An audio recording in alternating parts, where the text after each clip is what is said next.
Bonjour. L'écriture peut-elle toujours être lue comme une façon de dénoncer ou résister à l'adversité? Face à qui l'écriture s'exerce-t-elle et quelle voix emprunte-t-elle? Comment peut-on interpeller la question de la valeur esthétique ou littéraire des œuvres des écrivaines par rapport aux autres œuvres et par rapport aux valeurs transgressives qui ont frémi le volet religieux et patriarcal? Nous avons le plaisir d'accueillir Nacera Belloula, romancière et essayiste d'origine algérienne. À l'âge de 20 ans, Nacera publie son premier recueil de poésie, Les Portes du Soleil, essentiellement écrit au lycée. En 1993, elle rejoint la presse dite indépendante en Algérie, où elle exerce le métier de journaliste dans des quotidiens francophones jusqu'en 2010, date à laquelle elle s'installe au Québec.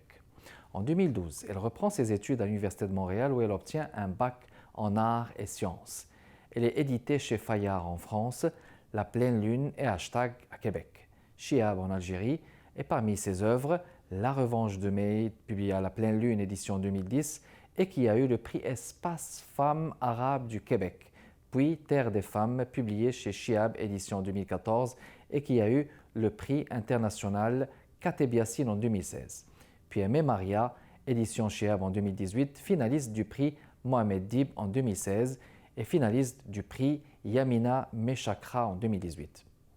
Puis finalement, J'ai oublié d'être Sagan, son récent roman paru aux éditions Hashtag en octobre 2019. Nacera Belloula était membre du PEN section Algérie. Actuellement, elle est membre du Parlement des écrivaines francophones. Ici Kamal Benkiran, bienvenue chez Art et Lettres.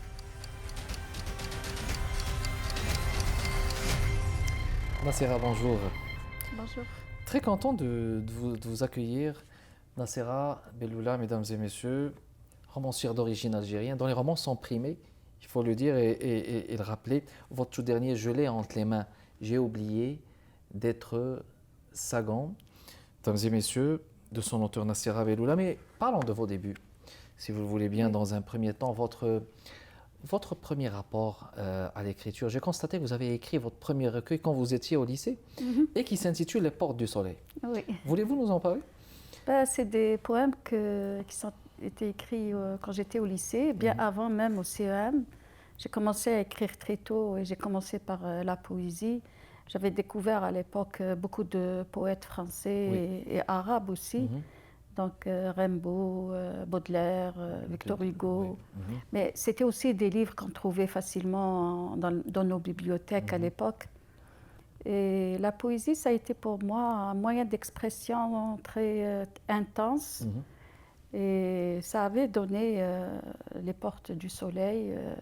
C'est des poèmes un peu révolutionnaires pour, des poèmes pour engagés. l'époque. Oui. Oui. Et, c'était ça, c'était publié aux éditions Léna, l'algérienne, qui n'existe plus malheureusement maintenant. Oui. Et puis donc c'était un début, un déclenchement, on va dire, qui a commencé par la poésie, puis après vous êtes allé au roman. C'était un passage facile. Je suis d'abord passée par le journalisme avant d'écrire Oui, le roman. vous avez été, j'ai d'abord été journaliste et c'est beaucoup plus tard que je me suis tournée vers l'écriture romanesque.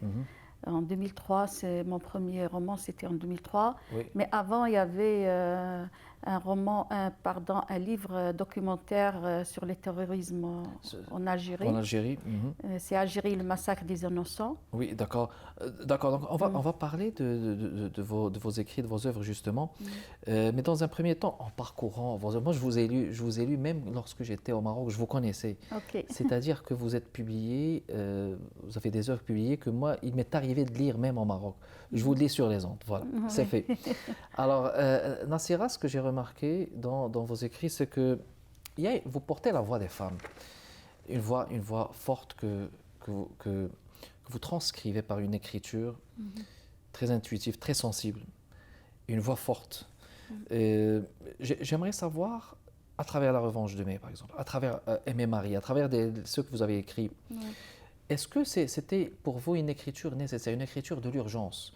Ou bien est-ce que pour vous c'était justement un hommage rendu aux femmes d'Algérie ou du Maghreb, ou à la condition des femmes? Comment est-ce que vous avez... C'était quoi votre lecture justement de ce propos? Pour dire que c'est une écriture de l'urgence, je ne pense pas. C'est une écriture qui est spontanée chez moi, donc la condition des femmes me préoccupe beaucoup. On ne peut pas prendre des distances avec la vie des femmes. Et en plus, ce que je veux dire, c'est pas vraiment de la création en quelque sorte, c'est des bribes de vie qu'on ramasse autour de nous parce que je suis femme, j'évolue dans un milieu féminin et je vois un petit peu ce qui se passe autour de moi et ça m'interpelle et ça m'inspire, c'est ça m'inspire beaucoup et je mets en image un peu ce que je vois. Et c'est vrai que la condition des femmes, que ce soit en Algérie, au Maghreb ou ailleurs, elle est pratiquement pareille. Oui. Donc c'est presque le même climat, la même condition, même situation, même évolution. Et c'est très important pour moi ne pas d'être la voix des femmes où je ne pourrais pas l'être de toute manière. Mais c'est très important pour moi d'écrire sur ce sujet-là que je maîtrise bien parce que je le connais, je suis de l'intérieur, j'évolue de l'intérieur. Et je pense que c'est un peu notre devoir, nous qui sommes un peu à l'avant de la scène, qui maîtrisons l'écriture et qui sont en contact avec l'extérieur, les médias, de permettre d'être un peu les voix de ces femmes invisibles, de ces femmes subalternes. Donc, de parler pour elles, hein, justement. Parler pour elles et de mettre en avant justement leur situation. Bien sûr. Parce qu'il y a des tabous, hein, Nassira, je ne sais pas si vous êtes d'accord, parce que tout de même, il y a des tabous qu'il faut, hein, dont il faut parler, qu'il faut même transgresser, des tabous patriarcales, des tabous de la religion. Tout à fait. Donc, y parler, justement, c'est un engagement légitime, hein, dans le fond. C'est la condition des femmes, justement, elle est déjà conditionnée par le patriarcat, par les coutumes, par la religion. C'est surtout le patriarcat et la religion qui font que la femme, ce qu'elle est maintenant dans nos sociétés, surtout les sociétés arabo-musulmanes. Oui. C'est vrai que les femmes dans d'autres, elles rencontrent aussi les mêmes problèmes, mais nous sommes conditionnés vraiment par une mentalité qui, à un moment donné, quand on regarde bien, on ne sait plus où on évolue. Est-ce c'est de la religion, c'est des coutumes. Parfois, c'est les deux imbriqués ensemble et ça devient très oppressif par les femmes, très lourd à porter parce que dès qu'il y a une envie de libération, dès qu'il y a une envie de transcender les limites, tout de suite on vous dit vous venez contre Dieu, vous venez contre la religion. On ramène ça à la religion. Et c'est ça, la plupart du temps, c'est ça le défaut de nous, les femmes. C'est que nous ne nous sommes pas appropriés la lecture du livre saint pour savoir exactement où est-ce qu'on est. On reste conditionné par les interprétations masculines et on ne sait pas réellement. Les femmes, il y a des femmes qui ont la foi, il y a des femmes qui ont peur de transgresser les lois divines. Donc elles restent dans cette limite-là et elles restent conditionnées parce qu'on leur a dit de faire, on leur a dit de... Et dépendent de ça, ce qui n'est pas...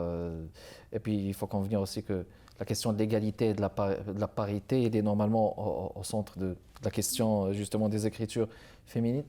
On va faire une pause, Nassira. On vous revient dans les prochaines minutes, mesdames et messieurs. Restez avec nous.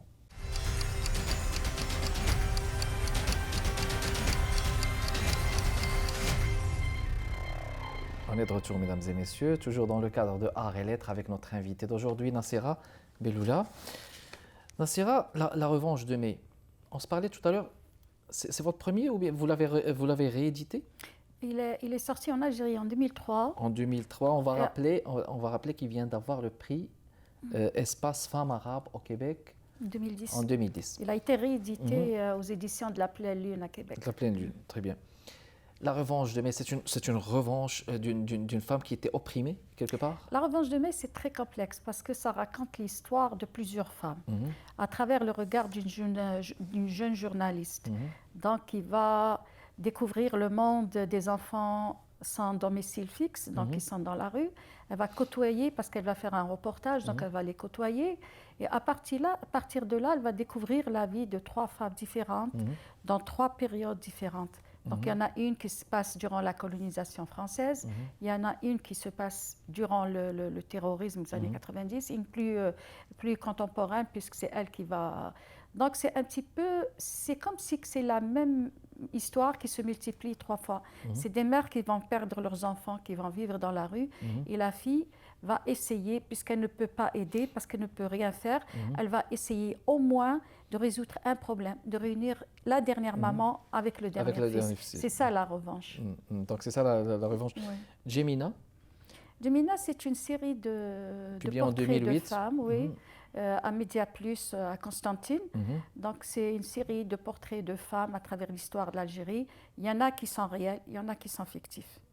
Oui, mais il y a une histoire aussi, une histoire des femmes originaires de Lorès, c'est dans Gemina, la première histoire que je raconte, c'est l'histoire qui se passe durant le règne romain, du côté de Batna, Timgat. Oui.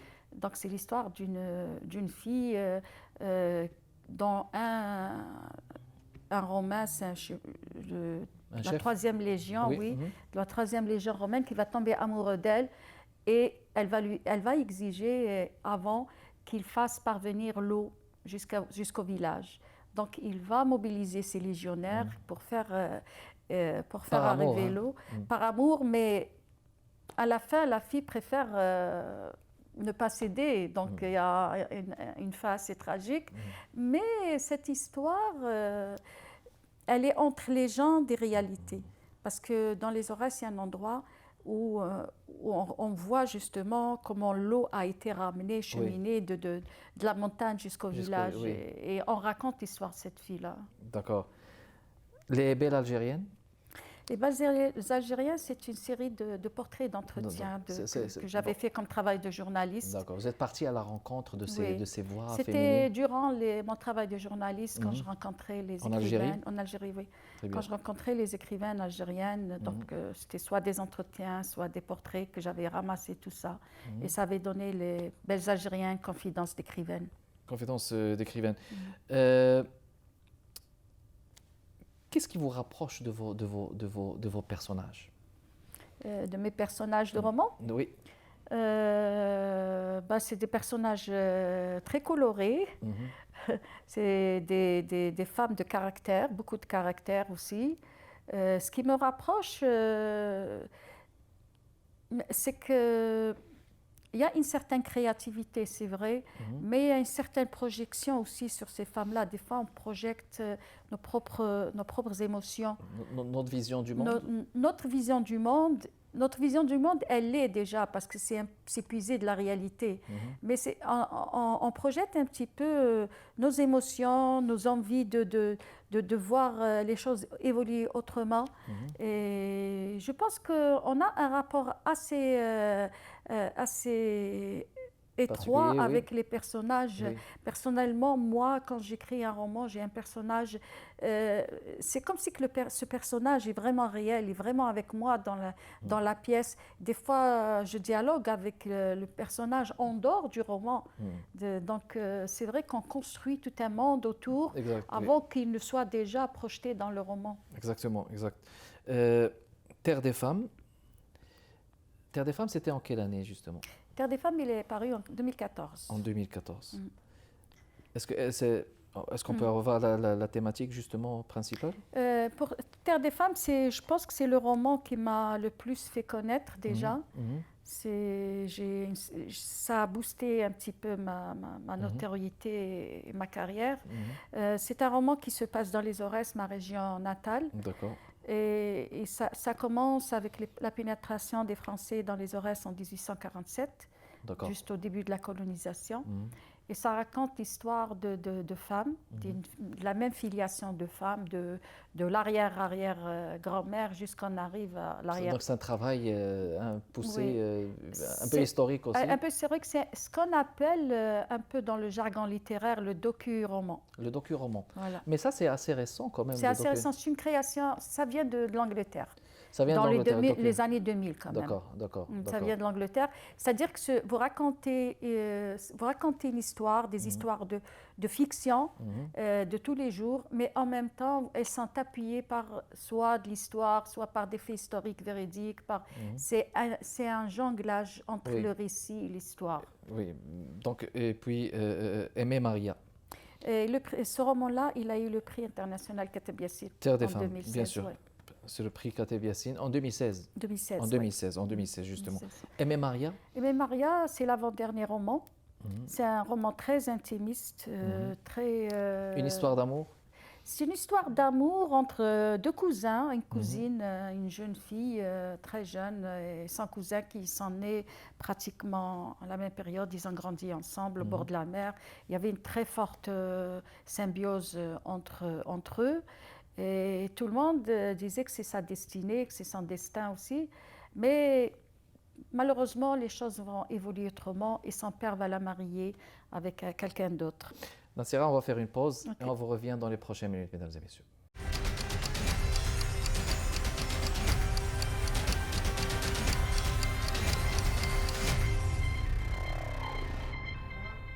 De retour, mesdames et messieurs, toujours dans le cadre de Art et Lettres pour discuter et continuer de discuter avec notre invité d'aujourd'hui, Nassira Belloula. Nassira, je suis certain qu'on n'a pas fait le tour parce que vous avez écrit d'autres, Oui. et vous avez participé à d'autres collectifs, ce qui est tout à Ouais. votre honneur. Mais j'aimerais qu'on parle de celui-là. Ouais, J'ai le oublié dernier. d'être Sagan. J'ai fait un lapsus à un moment donné. Oui. Quand je vous ai présenté dans d'autres circonstances, j'avais parlé de Colette. Peut-être que j'ai lu les deux, mais Oui. Colette elle avait surgi comme ça. Sagan. J'ai oublié d'être Sagan. Vous savez, on peut toujours faire une première interprétation d'un roman à partir de son titre. Qu'est-ce que vous avez voulu insinuer à travers ce titre, d'abord? Ben, tout simplement parce qu'elle a oublié d'être Sagan. Parce qu'elle devait... D'être une écrivaine? Non, pas d'être une écrivaine, parce qu'elle va écrire, mais malheureusement, elle ne va pas écrire ce qu'on attend d'elle. D'accord. Donc, elle va plutôt se consacrer à l'écriture romanesque amoureuse, donc c'est des romans à l'eau de rose. Et pour elle, c'est pas être Sagan, parce que être Sagan, c'est écrire des choses de plus, si j'ose dire. Bon, c'est pas pour critiquer le roman rose, mais pour elle, il y a une différence entre écrire un roman d'amour Oui. et écrire un roman de littérature, si j'ose dire. C'est pour ça, elle dit dans le roman même, elle dit j'ai oublié d'être Sagan. C'est pour ça qu'elle le dit. Et puis, on dirait qu'il y a une recherche de vérité quelque part dans ce roman. Est-ce que c'est le professeur qui cherche la vérité, justement? Il y a une recherche, une quête de vérité quelque part? Il y a une quête de liberté. De liberté? Plutôt. Il y a une quête de liberté de la part de la narratrice qui est très intense chez elle. Et on le ressent dès le début du roman parce que déjà, elle va être dans une rébellion très tôt. Donc, elle a eu un événement qui est arrivé très tôt dans sa vie. Et à partir de là, elle va développer comme pas un obstacle. Donc, Comme un complexe? pas tout à fait un complexe, mais comme une maladie, si j'ose dire, qui la pousse vraiment à vouloir partir. Qui a rien pour elle dans ce village-là, le sud, l'enfermement, le sable, les dunes, les femmes soumises, des conditions atroces. Donc pour elle, il n'y a qu'une seule solution. Elle veut aller au-delà des dunes. Elle veut voir ce qui se passe au-delà des dunes. Et c'est le professeur de français qui va arriver dans la petite ville, qui va être cette porte de sortie en quelque sorte, mais porte de sortie virtuelle, parce qu'il ne va pas l'aider vraiment à partir, mais il va lui permettre de s'évader à travers la littérature. Donc elle va découvrir la littérature avec lui. Donc c'est lui déjà qui va l'initier à Sagan. Et elle va découvrir l'amour avec lui. Donc ça va être pour elle, mais malheureusement, il y a d'autres événements qui vont intercéder, qui vont chambouler sa vie. Mais là, quand je vois les personnages, un ancien professeur, Malek, puis la dame justement, on dirait que c'est un roman qui parle, qui décrit une passion, une certaine passion pour la littérature, justement? C'est très lié à la littérature, il y a un rapport très uni avec la littérature, mais une certaine littérature.